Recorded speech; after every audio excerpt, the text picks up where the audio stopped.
London থেকে একজন মুফতি এসেছে, জানেন তো আপনারা? আসার পরে উনি নির্ধারণ করছেন কে মুসলমান থাকবে আর কে বিধর্মী হবেন।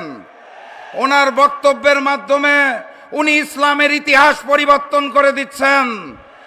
আমি আজকের এই বক্তব্যে ওনাকে ধন্যবাদ জানাতে চাই, কারণ উনি গতকালকে একটি সঠিক কথা বলেছেন।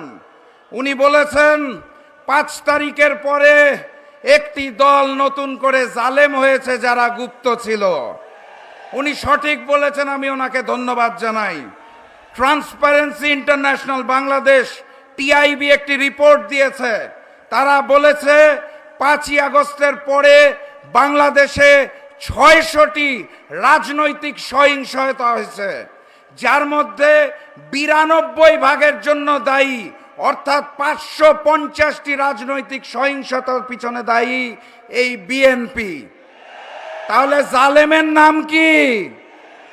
জালেমের নাম কি? আর আমরা সকলেই জানি এই লন্ডনী মুফতি গত 17 বছর লন্ডনে গুপ্ত ছিলেন।